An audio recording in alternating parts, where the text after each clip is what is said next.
2016년 7월 미국 연방수사국 FBI는 45년 만에 한 실종 사건에 대한 수사를 종결한다고 발표했습니다.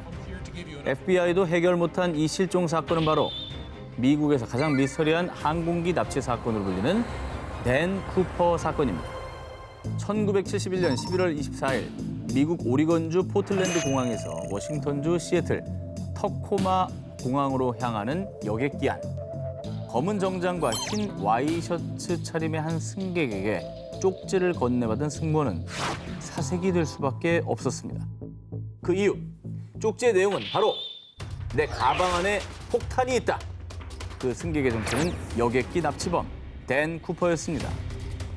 현금 20만 달러와 낙하산 4개를 준비해. 그리고 시애틀 터코마 공항에 여객기를 착륙시킨 뒤 경찰로부터 현금과 낙하산을 전달받은 납치범 쿠퍼. 그 뒤 4명의 조종사와 승무원만을 데리고 멕시코 시티를 향해 다시 이륙했는데요. 그런데 몇 시간 뒤 여객기가 연료 공급을 위해 레노 공항에 착륙했고 이때 무장병력이 여객기 안을 샅샅이 수색. 하지만 이미 납치범 쿠퍼는 돈과 함께 감쪽같이 실종된 뒤였습니다.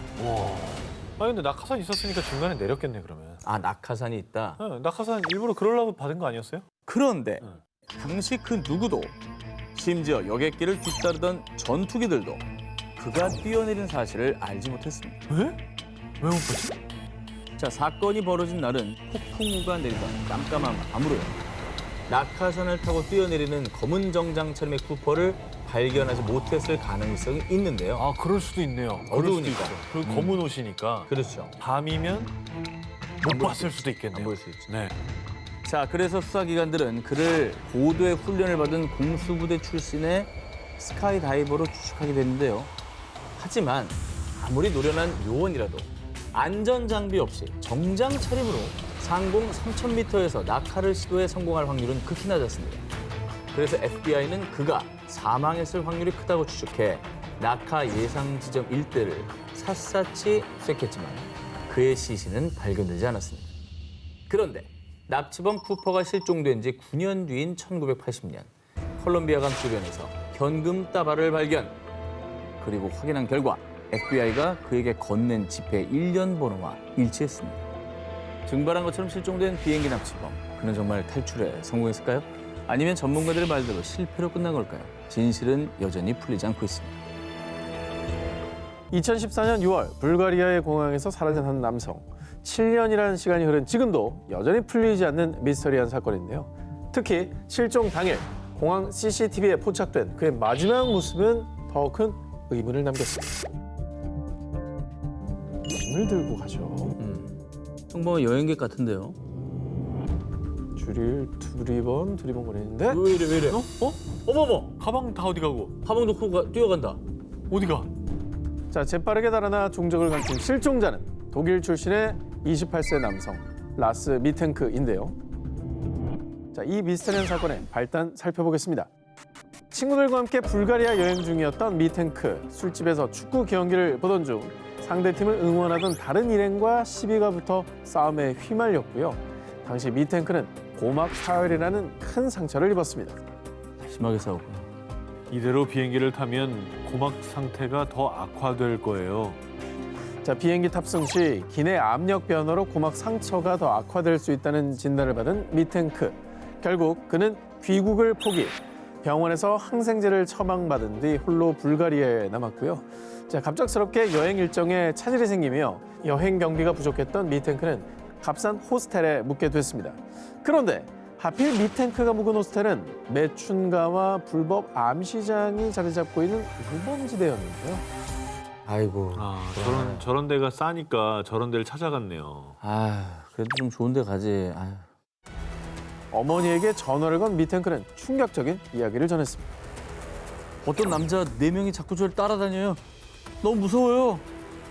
정체불명의 남자들에게 미행을 당하고 있다는 겁니다. 심지어 자신이 처방받은 항생제가 어떤 약인지 알아봐 달라는 문자를 보내기까지 했습니다. 무섭다.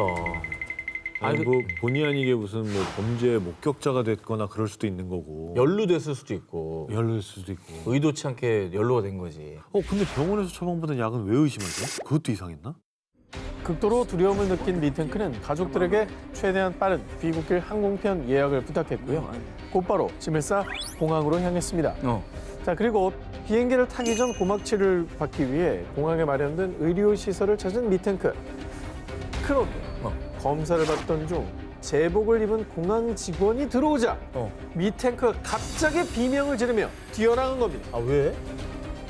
이후 경찰이 그가 달아난 해바라기 밭 인근을 수색했지만 미탱크를 찾을 수 없었습니다. 그렇게 7년째 미탱크는 돌아오지 않고 있습니다. 2006년 4월 1일 새벽 미국 오하이오 주립대 학생이었던 브라이언 셰퍼는 친구들과 학교 인근 술집에서 술을 마시고 있었습니다. 자, 그런데 잠시 자리를 비웠던 셰퍼가 술집 폐점 시간이 되어도 돌아오지 않는 겁니다. 뭐 술 취하면 먼저 가잖아요. 자, 친구들도 처음엔 뭐 그렇게 생각을 했습니다. 하지만 다음 날에도 연락이 닿지 않고 셰퍼의 행방을 알 수 없자 실종 신고를 했고요. 자, 이후 수사를 시작한 경찰은 그의 마지막 행적이 기록된 술집의 CCTV에서 수상한 정황을 포착했습니다. 친구들과 함께 건물에 들어선 셰퍼의 모습을 보셨죠? 자, 얼마 뒤 술집에서 나온 셰퍼가 낯선 여성 2명과 얘기를 나누다가 다시 술집으로 들어가는 모습이 보입니다. 이것이 셰퍼의 마지막 모습이었던 겁니다. 여기서 나오는 게 없다고요? 그렇죠. 이 건물의 출입구는 단 하나.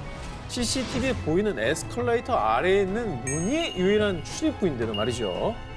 셰퍼가 술집에서 나오는 모습이 CCTV에 찍히지 않았던 겁니다. 그럼 뭐야? 술집 안에 어디 있겠네. 나가는 통로가 거기밖에 없다면서요. 그렇죠. 어디 있겠네 그 안에. 그 마지막으로 얘기한 사람들이 그 여성분들이니까 그분들을 찾아가지고 그렇지. 물어볼 수 있잖아요. 무슨 얘기를 했는지. 그렇죠.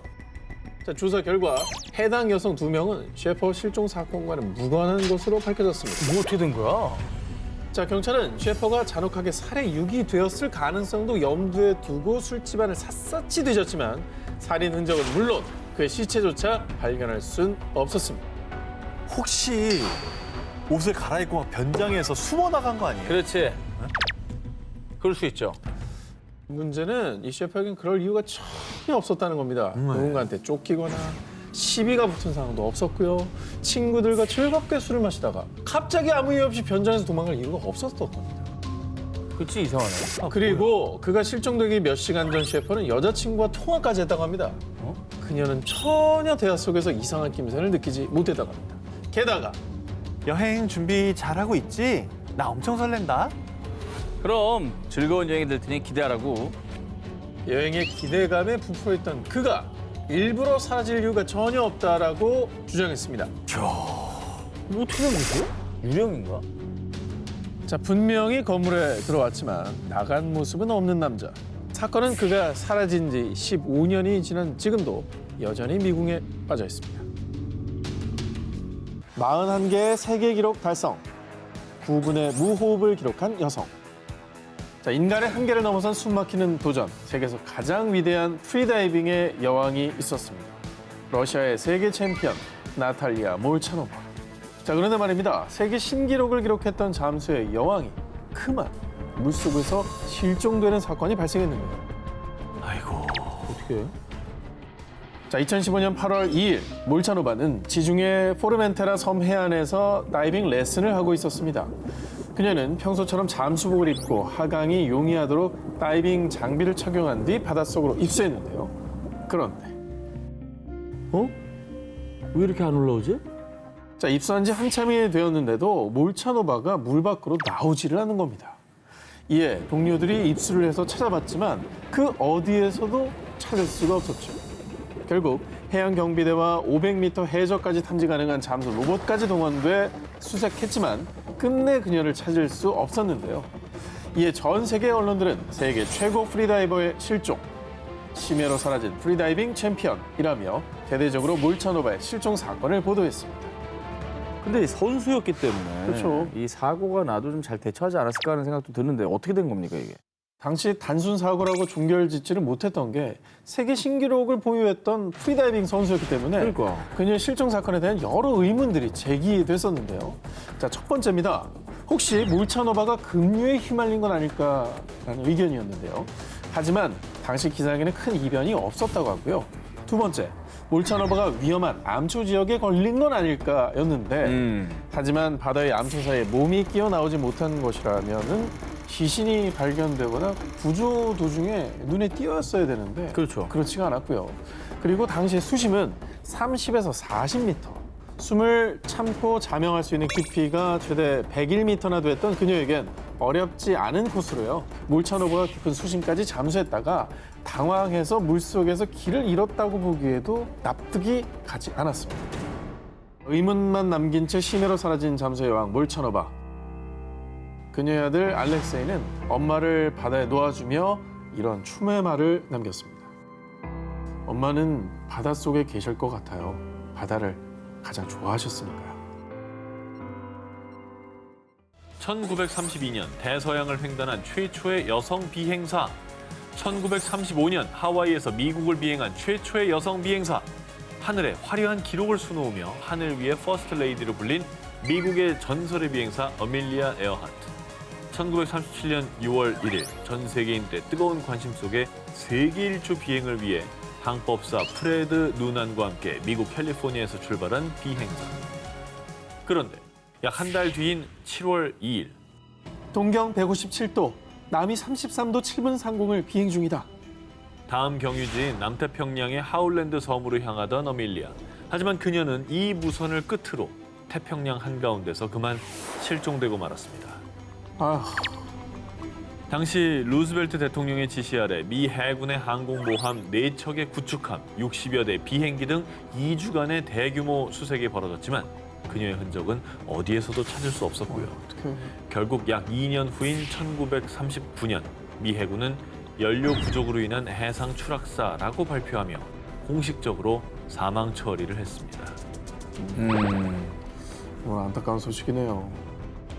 그런데 이듬해인 1940년경 어밀리아가 실종된 태평양 인근의 무인도 니쿠마로로에서 어밀리아의 것으로 추정되는 유골이 발견됐는데요. 그곳에서 여성용 신발, 화장품 등도 함께 발견되며 정황상 이 유골이 어밀리아의 것이라고 추측했습니다.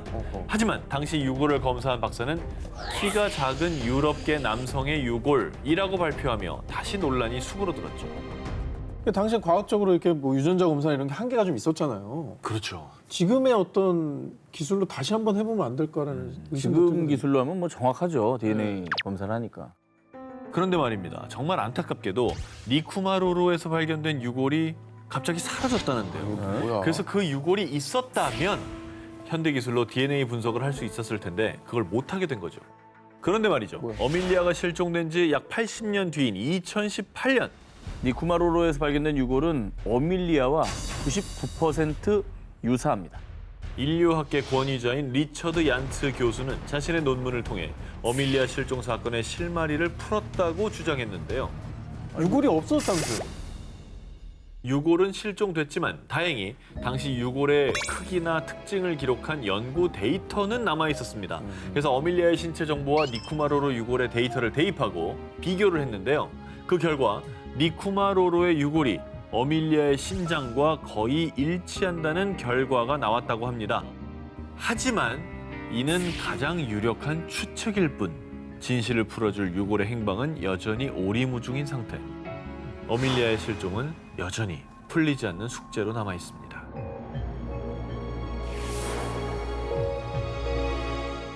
한국에서도 버뮤다 삼각지대 같은 마의 해역이 있다고 합니다. 우리나라도 있어요? 그렇습니다. 우리나라에? 우리나라에 그런 데가 어디 있지? 2004년 1월 마라도 남서쪽 55km에서 어선 A호 실종. 2005년 1월 마라도 남서쪽 305km에서 어선 B호 실종. 2005년 12월 마라도 남서쪽 65km에서 어선 C호 실종. 자, 2004년에서 2005년 사이 실종된 배 3척의 공통점. 바로 제주 마라도 남서쪽 해역에서 실종이 됐다라는 건데요. 당시 사건이 발생했을 때마다 해경과 해군은 잠수함을 탐지하는 장비를 갖춘 광역 초계기, 구조헬기, 경비함정, 어선 등을 급파해 대대적인 수색을 실시했는데요. 하지만 세 척의 어선은 물론 선원들의 흔적조차 찾을 수 없었습니다. 흔적이라도 찾을 만한데. 근데 한국판 버뮤다라고 불릴만 하네 보니까. 네. 보통 어선이 침몰되면 기름기나 그물 같은 잔해, 부유물들이 발견된다고 합니다. 그렇지. 그런데 실종된 세 척의 어선 모두 부유물은 물론 침몰 위치를 알 수 있는 위치 추적 장치조차 발견되지 않았습니다. 그래서 실종 사건을 수색한 해경조차 어선이 침몰하면 반드시 많은 흔적을 남기는데 이렇게 아무 흔적도 없는 건 해경 역사상 처음이다라는 말을 남길 정도였다고 합니다. 이 배가 꽤 클 텐데 어떻게 저렇게 흔적이 안 나오죠? 마라도 해역이 제2의 버뮤다로 불리는 또 다른 이유가 있는데요. 실제 버뮤다 해역에는 메탄가스가 분포되어 있는데 일부 과학자들은 버뮤다에서 수많은 실종 사고가 일어나는 원인 중에 하나로 이 메탄가스를 지목하고 있습니다. 왜? 해저에서 갑자기 메탄가스가 분출이 되면 큰 거품 덩어리가 배를 둘러싸는데 이때 물의 밀도가 낮아지면서 배가 부력을 상실해 바닷속으로 빨려 들어간다는 거죠. 어머나. 자, 그런데 2009년 한국해양연구소 소속의 한 박사에 따르면 실종 사고가 난 마라도 해저에도 메탄가스가 매장되어 있다는 점에 주목. 즉 메탄가스가 매장된 버뮤다 해역처럼 메탄가스가 있는 마라도에서도 의문의 실종 사고가 발생하는 게 아닌가라는 추측을 내놨던 겁니다. 아직 원인이 정확히 파악되지 않았지만 이 근처에서 조업을 하시는 분들, 운항하시는 분들도 각별히 조심해야겠다는 생각이 듭니다. 수많은 항공기와 선박이 사라지는 미스테리 트라이앵글, 버뮤다 삼각지대. 그런데 미국 동북부 버몬트주에 일명 육지의 버뮤다 삼각지대가 존재한다고 합니다.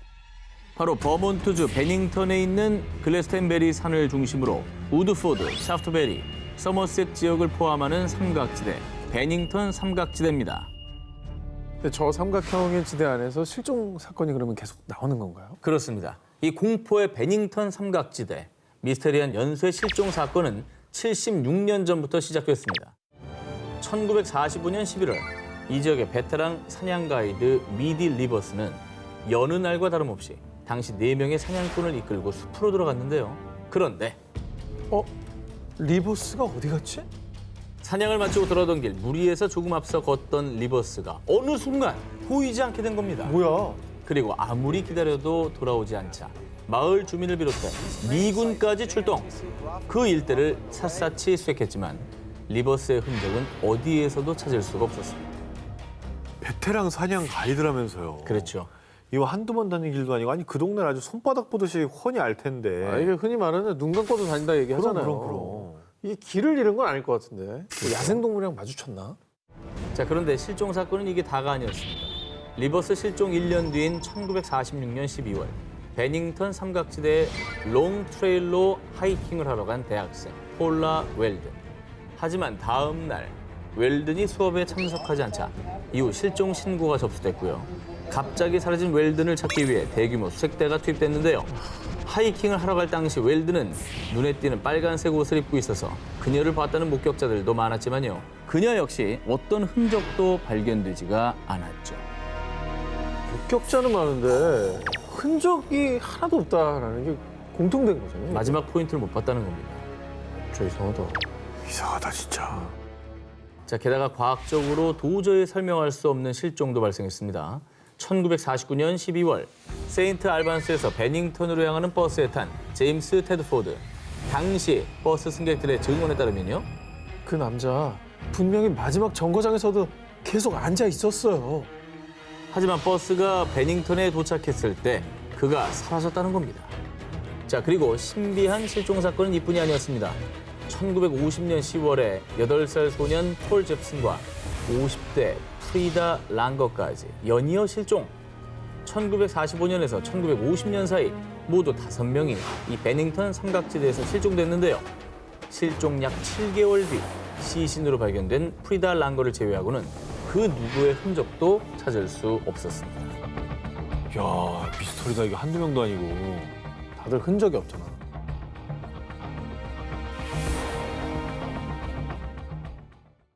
자, 2008년 1월 5일 오후 6시 15분 일본의 오카야마 현의 한 경찰서로 걸려온 한 통의 전화. 히메사카 동굴 속 지하호수에 사람이 빠졌다는 신고 전화였습니다. 신고자는 탐구 동아리 회원들로요. 그들은 동아리 회원 중 한 명인 나구라 유우키가 호수에 빠져 실종됐다고 설명했는데요. 아니 동굴 탐험 같은 건 보통 이렇게 단체로 다니지 않아요? 그렇죠. 혼자 이렇게 실종될 수가 있나요? 길을 잃으면 그럴 수 있죠. 아니 그 몰려다니고 막 그러지 않나요? 몰래 다니다가 괜히 여기 신기해서 이렇게 들어가다가 혼자 길을 잃어가지고 네, 뭐 그럴 수 있지 않을까요? 오전 11시 30분 나구라를 포함한 5명의 회원들이 동굴 탐험을 시작했고 오후 2시쯤 동굴 속에 있던 지하 호수에서 수영을 하기 위해 들어간 나구라가 어느 순간 갑자기 사라졌다는 것이었는데요. 아 근데 아까 오후 6시 15분에 신고했다고 했잖아요. 오후 2시에 실종이 됐으면은 실종되고 신고하기까지가 한 4시간을 그냥 날린 거 아닙니까? 너무 오래 걸린 거 아니에요? 찜찜하죠. 네. 자, 그렇습니다. 동굴 입구와 사건이 발생한 지하 호수는 편도로 한 1시간 반 거리. 동아리 회원들이 오후 2시에 사고를 목격하고 신고를 위해 동굴 밖으로 나왔다고 하더라도 늦어도 4시쯤에 신고가 들어갔어야 되지만요. 그렇지. 이 2시간이 넘는 긴 공백이 있는 겁니다. 하지만 이 공백에 대해서 동아리 회원들은요. 아니 거기 길이 워낙 험해서 헤매느라고 나오는데 오래 걸렸어요. 일단 경찰은 실종된 나구라를 찾기 위해 6일 동안 밤낮 없이 수색했지만 끝내 나구라의 시신은 발견되지 않았고요. 결국 경찰은 단순 사고로 사건을 종결지었습니다. 하지만 사건 이후에도 논란은 계속되었습니다. 자, 먼저 이 호수는 물이 매우 탁해 잠수나 수영을 하기엔 적절치 않은 곳인데요. 그리고 지하 호수를 향하는 구멍은 매우 험하기 때문에 와이어와 로프를 이용해야 내려갈 수 있었는데요. 그런데 나구라가 호수에 빠져 실종됐음에도 불구하고 동아리 회원들은 와이어와 로프를 철거하고 모두 함께 동굴 밖으로 나왔다는 점입니다. 봐요. 장비를 다 걷어 나오면 나구라가 이제 호수에서 나왔다 쳐요. 나올 방법이 없어요. 못 나오지? 나올 방법이 없어요. 네. 못 나오는 거예요. 미심쩍은 정황은 이뿐만이 아닙니다. 동아리의 회장과 부회장은 경찰과 기자를 피해 다니다 동아리에서 돌연 탈퇴했고요. 심지어 누군가 나구라의 SNS에 로그인해 나구라의 글들을 무단으로 조작, 삭제하는 일까지 벌어진 겁니다. 어머야. 저봐 뭔가 있네. 단체로 어머야. 지금 범죄를 저질렀구만 보니까. 무슨 내용이 SNS에 있길래 해킹까지 하고 조작을 하고 뭐 지우고 그래요? 저는 오히려 그 조작되거나 삭제된 글이 뭔지 궁금하네요. 어허. 뭘 감추고 싶었을까? 그렇지. 뭘 조작했을까? 나구라는 어쩌다 지하 호수에 들어가게 됐을까요? 아니, 함께 동굴 탐사를 떠난 게 맞긴 한 걸까요? 2005년 일본 가가와현 사카이데의 한 숲에서 열린 죽순 채집 이벤트. 5살 여자아이 오니시 유키는 엄마 그리고 여동생과 함께 죽순 채집에 나섰습니다. 집합 시간 20분 전인 오후 1시 40분쯤 엄마, 나 죽순 1개만 더 캐올게요. 그래. 너무 멀리 가지 말고. 죽순을 더 캐우겠다며 숲속으로 들어간 유키. 그런데 그것이 유키의 마지막 모습이었습니다. 유키가 집합 시간인 2시가 넘어도 돌아오지 않자 무슨 일이 일어났음을 직감한 엄마는 다른 참가자들과 함께 숲을 수색했지만 유키는 그 어디에도 보이지 않았습니다. 사태가 심각해지자 결국 경찰과 경찰관, 소방관, 지역 주민 등 연일 100명에서 200명의 인원이 동원. 며칠에 걸쳐 총 3천여 명의 인력이 투입돼 숲속 구석구석은 물론 연못 바닥까지 수색했지만 끝내 유키를 찾지는 못했습니다. 아, 이거 어떻게 저렇게 사라져버리는 걸까 정말. 어디로 사라진 거지? 그러니까요. 목격자 같은 분이 없었습니까? 목격자 네. 있었습니다. 그래요? 유키가 실종된 시간 즈음 그날 어떤 남자가 커다란 배낭을 메고 숲을 지나갔어요. 그래서 경찰은 경찰견을 다시 투입해 유키의 채취를 추적했습니다. 그런데 냄새를 쫓던 경찰견은 숲속 한가운데 대나무 몇 그루만 덩그러니 놓여있는 휑한 장소에서 갑자기 발걸음을 멈추더니 더 이상 움직이지 않았다고 합니다. 네. 게다가 다른 경찰견 역시 같은 장소에서 추적을 멈췄다고 합니다. 그런데 그곳에선 아무것도 발견된 게 없었죠. 뭐 차라리 다행인 거죠. 그러니까 아직 살아있다는 희망을 또 가질 수 있으니. 근데 이제 그 많은 인원들이 수색을 했는데 저기서 못 찾았다는 거는 진짜 납치 아니면 좀 불상사가 일어나는 게 아닐까라는 추측이 들거든요. 정말 여러 의문이 드는데요. 이곳은 자동차가 들어올 수 없는 곳이었다고 합니다. 그리고 납치를 설사 했다 해도 상공에서 헬기를 타고 이동하지 않는 이상 유키를 데려가는 모습이 다른 사람들에게 목격이 됐을 겁니다. 자, 이후에 이 안타까운 실종 사건에 일본 언론들은 수수께끼만 남은 소녀의 행방, 미스터리한 소녀의 실종 사건이라며 대대적으로 보도했고요. 일본 방송사 역시 유키의 실종 사건을 분석하며 수차례 소개했습니다. 하지만 미스터리만 남긴 유키의 실종. 경찰은 유키가 실종된 지 13년이 지난 2018년에도요. 유키가 반드시 살아있길 바라는 마음으로 18살이 된 유키의 모습을 추정한 몽타주를 제작해 배포했다고 합니다. 단 몇 분 사이에 숲속에서 행방불명된 5살 꼬마 유키. 대체 그날 무슨 일이 있었던 걸까요? 1997년 6월 14일 일본 미에현 17살 고등학생 야마 유코는 오후 8시 30분경 자전거를 타고 친구 마이의 집으로 향했습니다. 나 10분 뒤면 도착해. 이따 봐. 공중전화로 친구에게 메시지를 남긴 유코. 하지만 그 전화가 마지막이었습니다. 아이고. 갑자기 사라진 유코. 가족들은 사라진 유코를 찾기 위해 온 동네를 돌아다녔고 결국 경찰에 실종 신고까지 했죠. 한편 친구 마이는 신라 같은 희망을 안고 유코의 무선 호출기에 자택 전화번호를 남겼습니다. 그런데 유코가 실종되고 이틀 뒤 마이의 집으로 걸려온 한 통의 전화. 네? 유코 무선 호출기를 갖고 있다고요? 난 유코란 사람 몰라. 그냥 무선 호출기를 주운 것뿐이야. 아, 호출기를 주었다고요? 어디서요? 그게 아니라 내가 유코에게 돈을 빌려주고 무선 호출기는 담보로 받은 거야.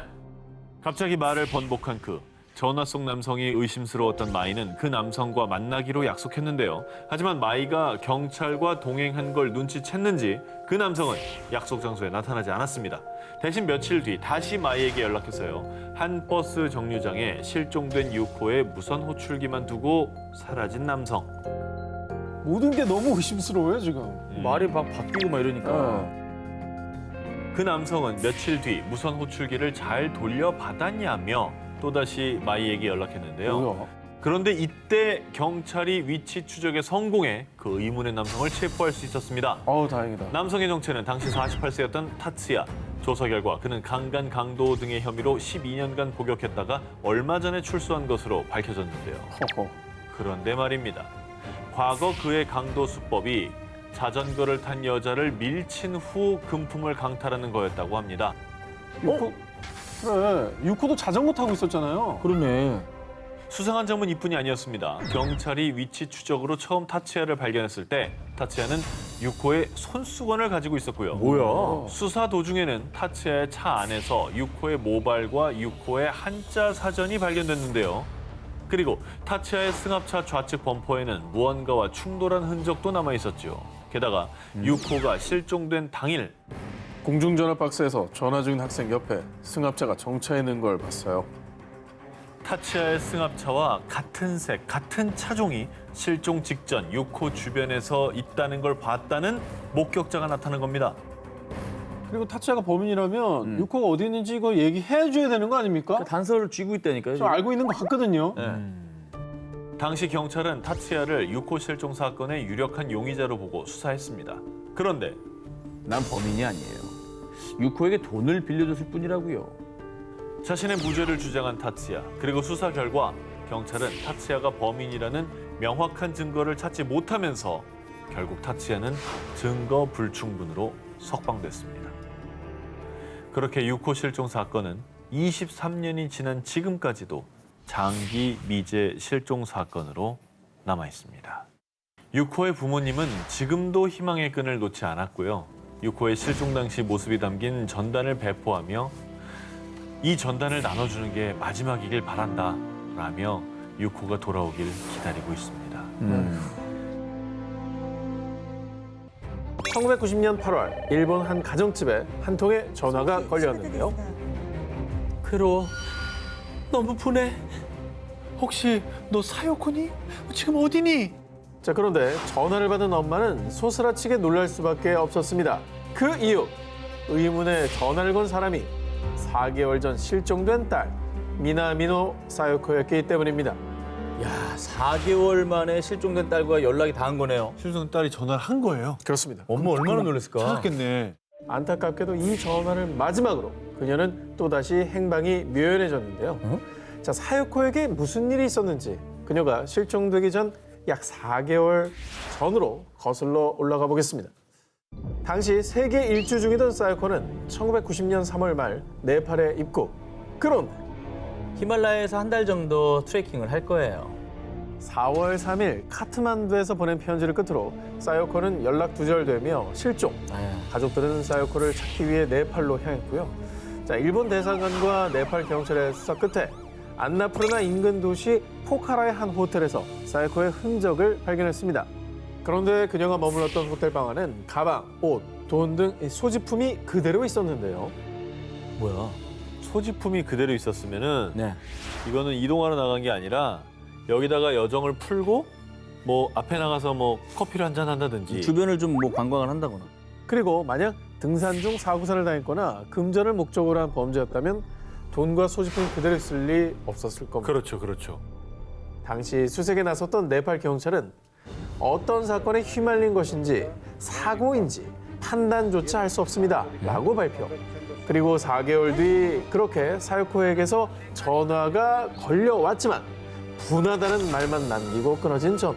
그 전화가 어디에서 걸려온 건지 아무것도 알아낼 수 없었습니다. 1991년 3월 15일 일본 미에현 오후 2시경 귀가한 8세 어린이 카모마의 유키. 당시 아버지는 낮잠을 자고 있었고 유키는 평소처럼 혼자 코코아를 타 마셨습니다. 그런데 오후 3시 30분경 언니가 집으로 귀가했을 땐 집안의 온기가 채 가시지 않은 따뜻한 코코아 한 잔만이 있을 뿐 유키는 그 뒤로 집에 돌아오지 못했습니다. 아, 유괴인가 보다. 따뜻한 코코아면 정말 찰나다, 진짜. 순식간에. 아니면은 친구 만나러 그냥 막 나간 거 아닐까요? 실종 당일 유키는 친구들과의 약속을 모두 거절했다고 합니다. 어? 어쨌든 뭔가 긴박한 상황이 벌어졌다는 얘기네요, 그죠? 당시 제보에 따르면 학교 놀이터, 하천, 역에서 유키를 본 목격자들이 존재했는데요. 즉 유키가 집안에서 납치되거나 긴박한 상황이 아니었던 겁니다. 그리고 사람들은 친구들과 약속을 취소한 유키가 혹시 다른 누군가를 만나기로 한 게 아닌가 추측. 실제로 경찰이 입수한 결정적 제보엔 흰색 승용차에 탄 사람과 얘기하는 걸 봤어요. 그 사람을 일단 찾아야겠네요. 대화를 했다면서요. 그 자동차를 좀 수배해야겠네. 유괴범일 수 있잖아. 그렇지, 그렇지. 하지만 당시 돈을 요구하는 범인의 협박 전화나 편지는 없었습니다. 그런데 약 3년 후 유키의 실종 사실이 잊혀질 무렵 일본을 발칵 뒤집은 편지 한 통이 유키의 부모에게 도착합니다. 그 괴문서에는 매춘부 출신 여자가 야쿠자에게 지시를 받아 유괴했고 유키는 매춘부로 러시아에 팔려갔다라는 내용을 유추해냈는데요. 하지만 편지엔 아무 흔적이 없었고요. 정말 유키의 실종과 연관이 있는 것인지 아무것도 밝혀낼 수 없었습니다. 그런데 말입니다. 기괴한 일은 이뿐만이 아니었습니다. 유키가 실종된 지 무려 12년이 지난 2003년. 내 키는 170cm 정도고 난 짧은 파마 머리를 했습니다. 한 남성이 유키의 집에 전화를 걸어 대뜸 자신의 인상착의를 설명했습니다. 뭐야 갑자기? 갑자기 뜬금없이 그걸 설명한다고요? 자, 이런 반응이 나오죠. 당연합니다. 그런데 남성이 말한 짧은 파마 머리는 유키 실종 당시 흰색 승용차에 탄 남성의 인상착의와 일치. 놀라운 점은 당시 경찰은 남성의 인상착의를 언론에 발표하지 않았다는 겁니다. 하지만 전화의 발신지나 발신자를 파악할 수는 없었고요. 유키 실종은 여전히 의문에 의문을 더하며 일본의 3대 아동 실종 사건으로 남았습니다. 혹시 두 기자님 일본 도쿄역에 가보신 적 있습니까? 가봤죠. 엄청 크잖아요, 그죠? 도쿄역이요. 하루에 열차 출도착 횟수가 약 3,000회, 하루 이용객이 약 140만 명, 지상, 지하, 신칸센 포함해서 총 30개 라인이 있어서 일본 철도의 심장부로 불리는 곳입니다. 이번 특종은요. 수많은 인파로 북적이는 도쿄역에서 발견된 미스터리한 가방에 대한 얘기입니다. 2015년 5월 31일 일본 도쿄역의 수화물 보관소 한 직원이 한 달간 주인이 나타나지 않은 노란색 여행용 가방 속을 확인했습니다. 그런데 가방 속에 든 것은 다름 아닌 시신이었습니다. 해당 가방은 약 한 달 전인 4월 26일 도쿄역 마루노우치 출구 방향에 잠기지 않은 물품 보관함에서 발견됐습니다. 이후 가방은 수화물 보관소로 옮겨졌고 보관 기한인 한 달이 지나도 주인이 나타나지 않자 한 직원이 가방 속에 단서가 있나 싶어서 열어서 확인했던 거죠. 야, 근데 진짜 간이 크다. 그렇게 사람 많이 오가는 그곳에 그걸 들고 나타나다니. CCTV도 엄청 많을 텐데. 그러니까. 뭔 생각이지? 분명히 찍혔을 것 같은데. 경찰은 해당 시신의 신원 확인과 범인 수색을 위해 CCTV 영상 분석에 돌입한다고 전해졌고요.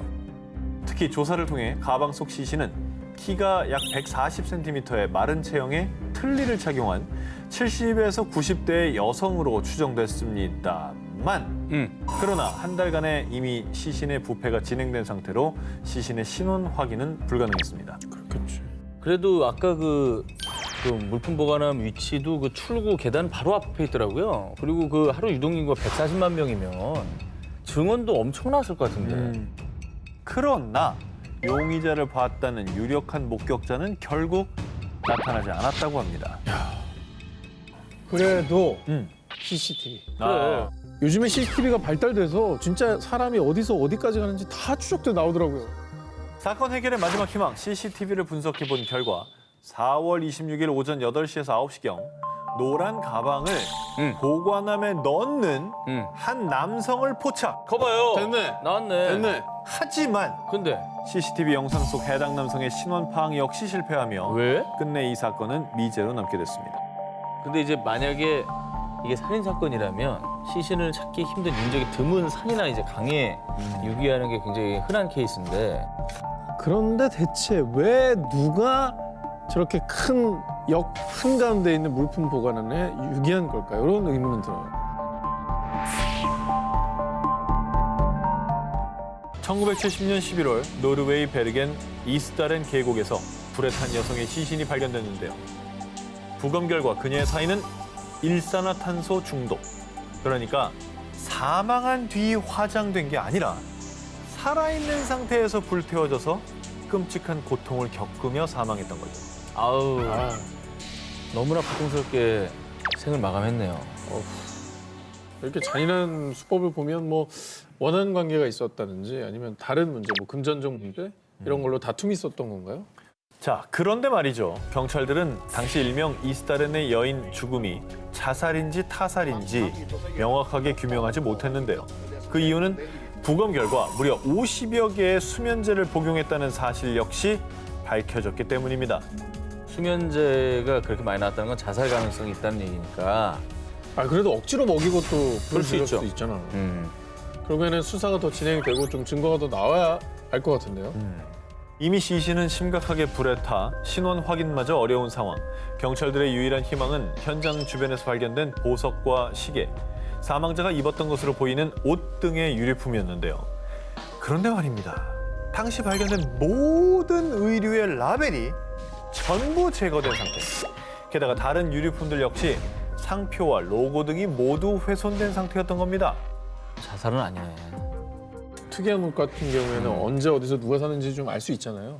그 옷이 만들어진 시기나 장소 이런 건 대충 추정이 가능하니까 이 브랜드가 있고 그 택이 있으면 그러니까 그 정도로 약간 이제 치밀하게 계획해서 살해당한 게 아닐까라는 의심이 좀 들어요.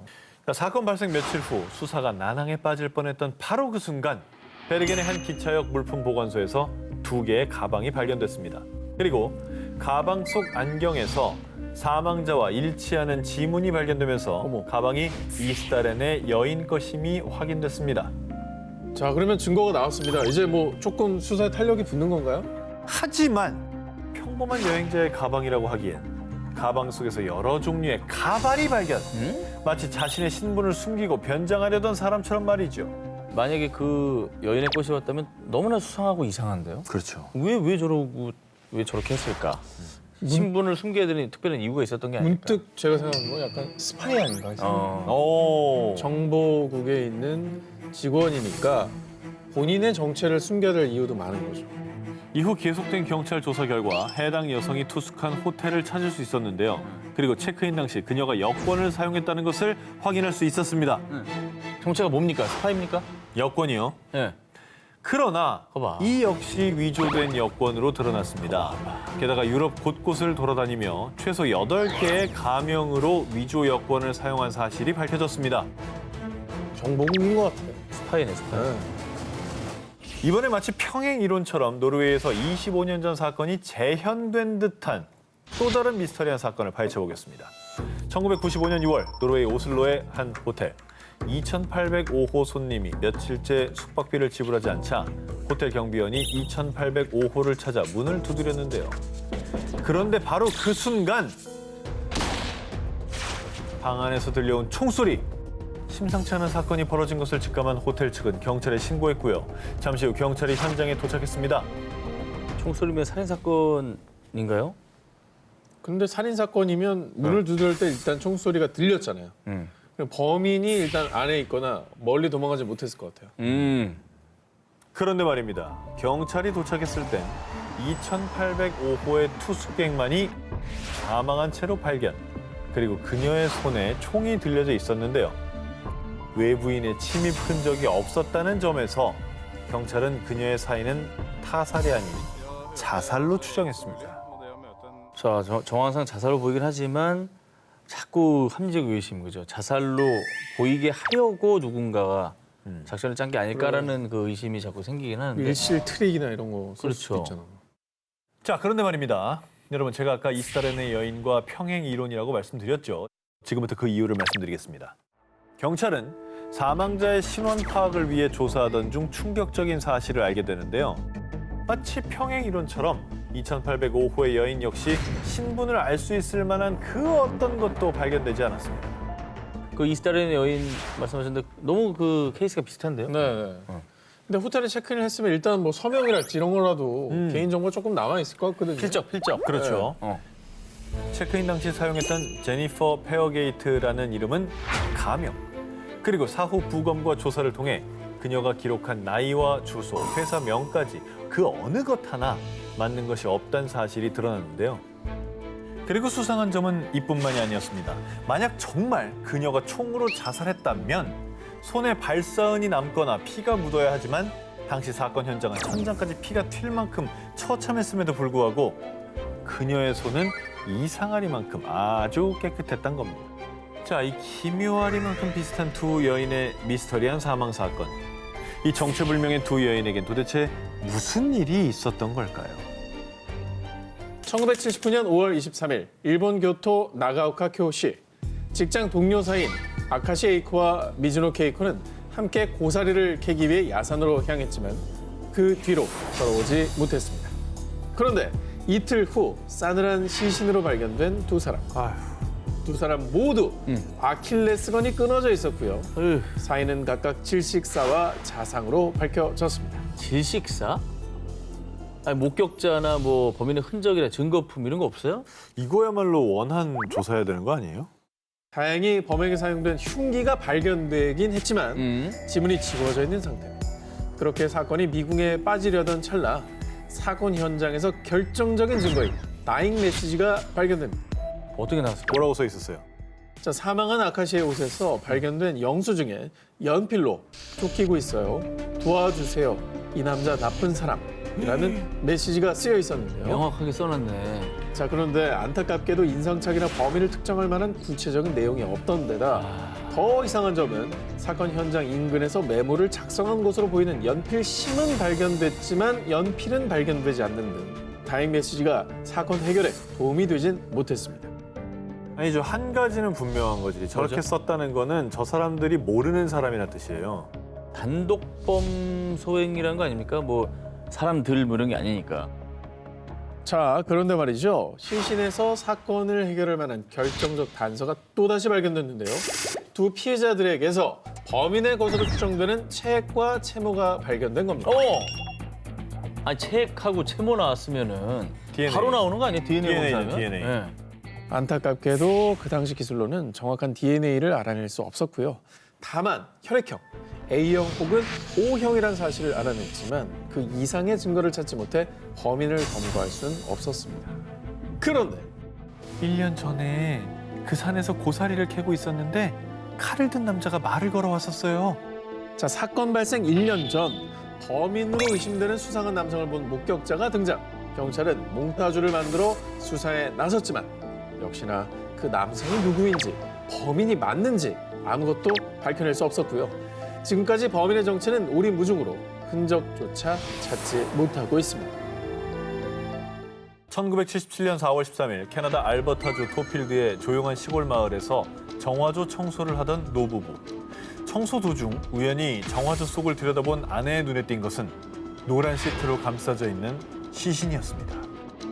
그런데 말입니다. 여태까지 봤던 시신들 중 가장 잔인하고 끔찍한 상태였습니다. 피해자 몸에서 발염장치로 불태워진 흔적을 발견. 심지어 주요 부위까지 잔인하게 훼손돼 있었고요.